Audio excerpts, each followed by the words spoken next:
Hi, I'm Tiffany Talley. I am the president of our concert choir here at Stma. And I'm Josh Kynes, and I'm the vice president of the concert choir. So Osowski has been our choir director for the past 4 years that we've been here. And I would say that he is one of the most dedicated and amazing choir directors that I've ever experienced. Every choir that I've been in that he's been directing for me, he has been on time. He helps us know all of our notes, answers all questions. We also have Remind, so we can contact him whenever we need help or have questions for him. And honestly, he's one of the most dedicated people I've ever met to his job. Yeah. And he is super kind and nice. Also, his musical talent as well is above and beyond.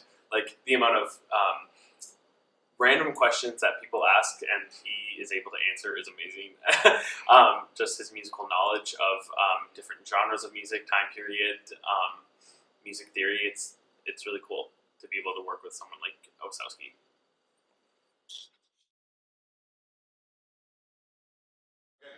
Well, I attended North Dakota State University. Got my bachelor's and my master's degree there. My inspirations, I had a really great high school teacher. Her name was Shelly Zietz.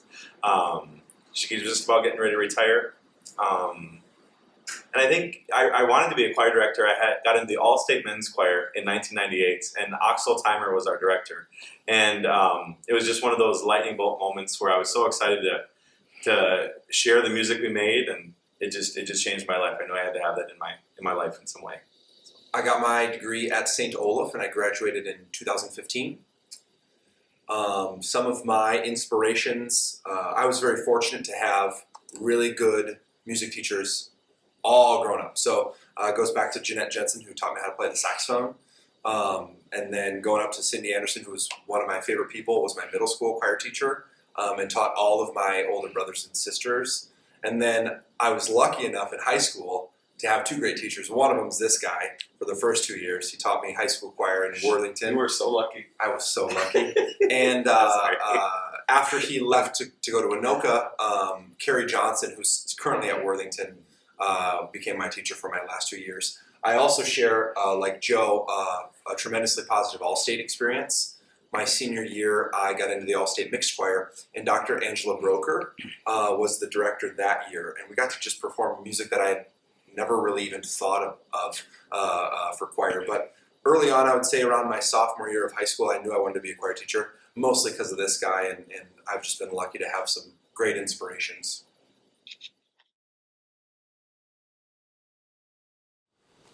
At Stma High School, we have 5 curricular choirs, or choirs that meet during the school day, all a variety of different voicings and age groups. Outside of that, we have 3 co-curricular choirs that meet outside of the school day by audition.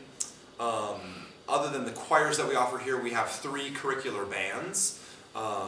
We have an AP Music Theory curriculum, and we have a class guitar curriculum, all of which are available to students regardless of grade. So at any point in their high school career, they can be involved in one of those classes for music.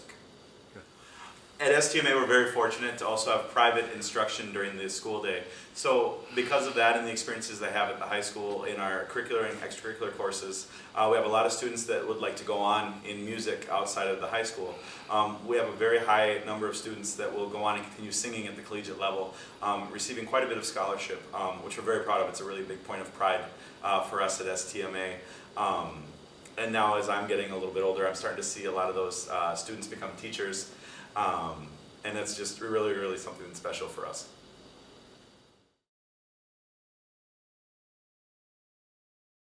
Students. So here at Stma High School, we're really proud of being so inclusive. We have quite a large program with nearly 400 students in our vocal music program, grades 9 through 12. And that starts at the elementary level. We have really large enrollment in all of our ensembles, both vocal and instrumental. We really pride ourselves on being inclusive. At the freshman level, we build up a lot of those foundational skills, sight reading, theory, voice building, and then it's tiered into our older ensembles. But we really do have a choir for everyone, something we take a lot of pride in. We offer a lot of opportunities for students in leadership. Each of our choirs have a board where you can be a member of, as well as other service organizations such as our Stole Masters, kids that take care of our robes, and help plan our tours, things like that. Yeah, I think that's a pretty good start. And I think too, one thing we strive to try to provide is the highest possible performance opportunity, regardless of where the student is at. And I think that's the most important thing, at least in my mind and in my philosophy of education, is that we have to provide tremendously meaningful performance opportunities so that these students can really realize their fullest potential. That could be whether they're a ninth grader just starting in choir, or if they're a member of the concert choir or Vivace, our two touring ensembles. We really strive to provide, again, the highest possible performance opportunities for our kids.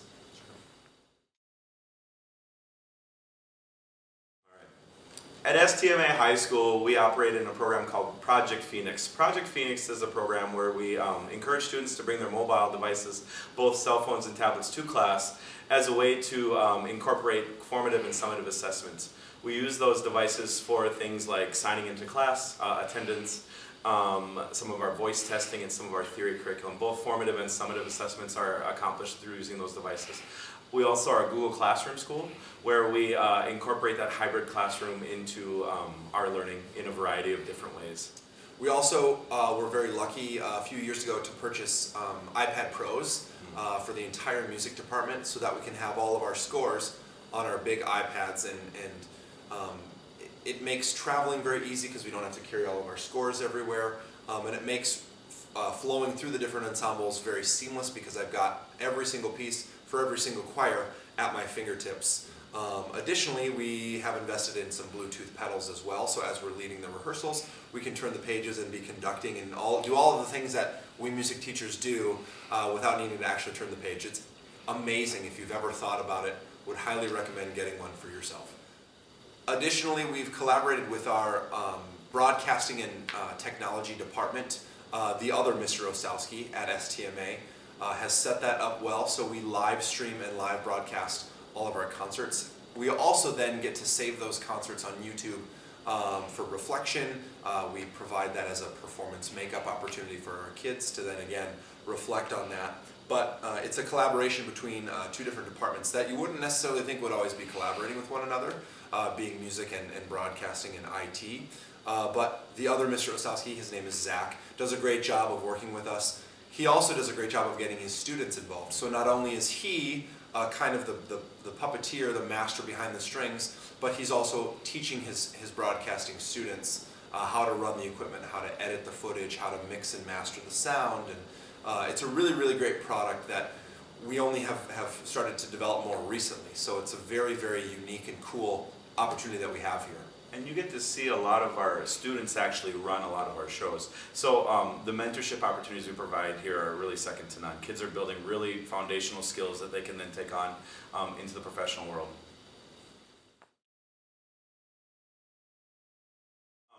So we build community through a variety of different ways. Outside of the school, we start with actually a national anthem performance where we invite our 8th grade students, along with any alums from the STMA music program, or any parents that might just like to sing, to our homecoming football game. And we have a big tailgating event. We hang out with the kids and the family, and then perform for the football game. The administration, and the football team has allowed us to get in at no cost then, and we'll have anywhere from 500 to 700 singers walk out on the track, sing the national anthem, help lead our community in the song, and then go watch our kids beat them in the football game.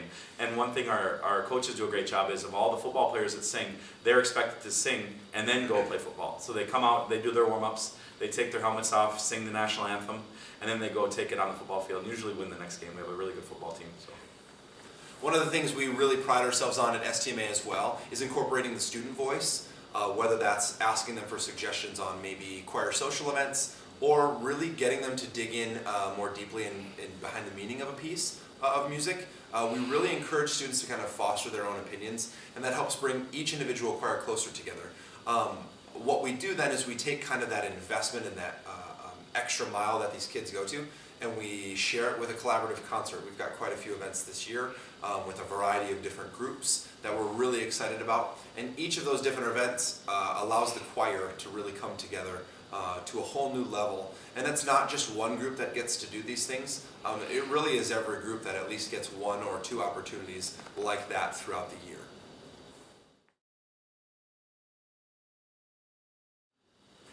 So the question was, what advice do I have for students that would like to pursue music after high school? And I always talk to the kids about, do you like choir or do you want to, have more of a service position?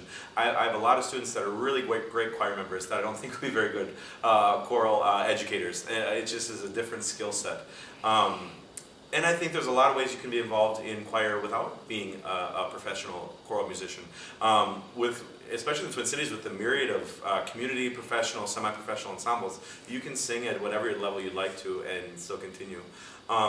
With that being said, we do have quite a few students that do go on as majors and that are actually working. And I always tell them, just do it if you love students and if you want to use it as a vehicle to help people.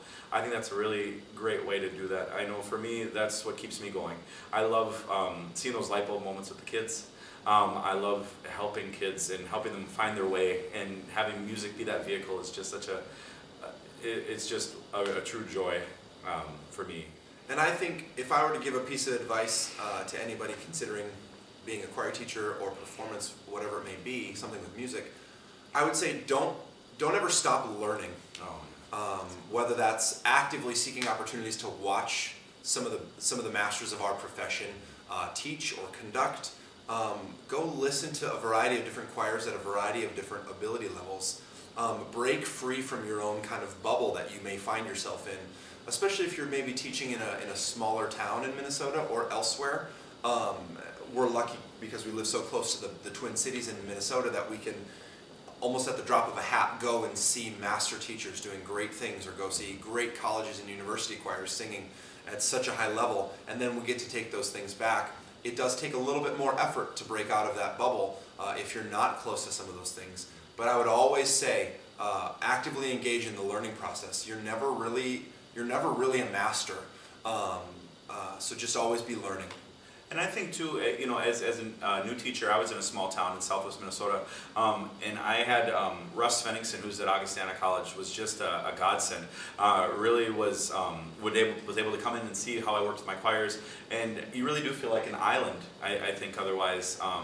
So just to know that you're not alone in that, and there are people to support you, because it can be, kind of tough if you're the music person, in a small town out in the middle of nowhere. How do you recharge? How do you validate what you're doing? And so just find those resources. I think that's important.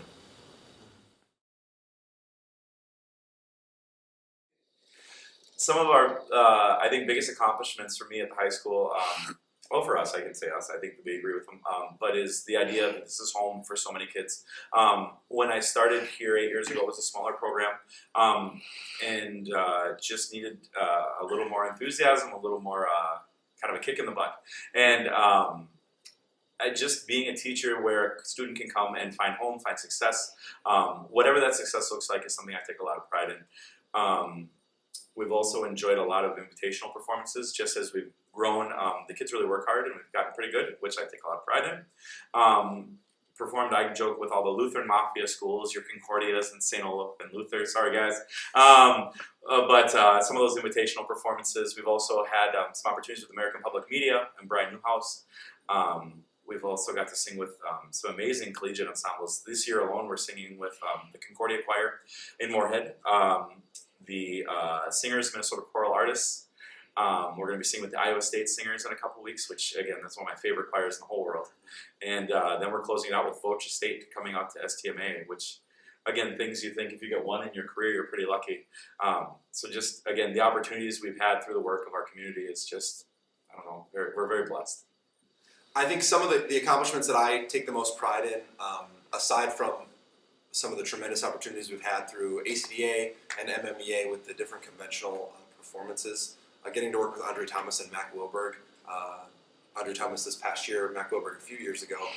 Those are definitely highlights. I think one of my biggest accomplishments is just kind of overcoming that hurdle of self-doubt and self-expectation. So it's a very personal goal for me. I think these kids that we get to work with every single day continue to push me to be my best and to learn, and I feel like the more I do this, the more I can rise to the occasion. So personally, that's a very selfish accomplishment that I feel very proud of. But I think it's great to have a colleague like Joe who has opened his program, because again, he kind of rebuilt this program.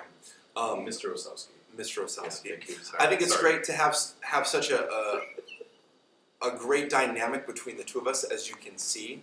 But you know, this dynamic that you see here translates very well into our classroom. The kids see it as genuine, and we both get to do some pretty amazing things that I don't know if we could do without the other. It's really, really amazing, our partnership and our teamwork that we share here.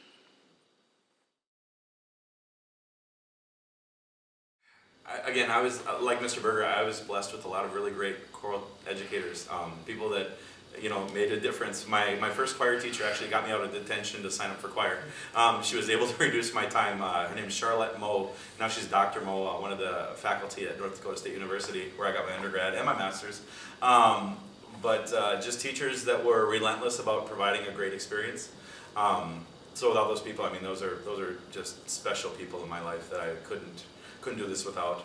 I had a great college experience singing post-secondary at Concordia College with Renee Clausen. Paul Nessheim was one of my voice teachers in high school. Just, again, people that helped me get there. And then the Ndsu Faculty, again, Charmot, Mike Weber, and Joanne Miller. Just consummate professionals. Outside of this now as becoming a teacher, Bruce Becker has actually been a big inspiration to me. He's really reaches out to young teachers and provides experiences. So I'm just a huge fan of him. And then just the ACDA colleagues. Anytime I go to a conference, I can always ask anybody about like a certain question, and they've dealt with it or looking for new ideas. So just some of my professional colleagues are so great. And then, this is sappy, but Brandon, it's so nice to work with Mr. Berger. Because we complement each other really well. When I get tired, he picks it up, and vice versa. And it's fun to just see how much he cares about kids and how passionate he is about our program. So it only forces me to be better. So I'm just grateful for all those people in my life. So thank you for taking a chance on a chubby little voice kid. Appreciate it. My list of thank yous is also very extensive. I've been very fortunate to have such great music educators throughout the entirety of my life, again, going back to grade school, into my high school experience, first with Mr. Osowski, and then with Miss Johnson, Carrie Johnson there. Special shout out to Cindy Anderson, who, on my first day of 6th grade choir, actually almost kicked me out of choir because I was the entitled kid who thought I deserved to be in this place. And she quickly said, "It's not just about you, Brandon." And that's a very, very good lesson that stuck with me to this day. I think to my collegiate experience, Dr. Chris Ospas, who's now at TCU but was at St. Olaf, was very instrumental in helping me develop my voice and really helping me become the music educator I am. I spent a lot of time under his tutelage at St. Olaf. Additionally, Dr. Anton Armstrong, the 1 year I was able to be in the St. Olaf choir, he was very, very excellent to work with. His rehearsal procedure, his attention to detail, his focus, and his clarity of sound are all things that I so admire about Dr. Armstrong. Additionally, since graduating, I can attest to Bruce Becker reaching out to us younger teachers. He does a great job of really helping the community of choral educators thrive. I am fortunate enough to sit on the board at MMEA as well. So those colleagues and the work that's done behind the scenes in order to make a lot of these organizations go, I think is something we don't really think about.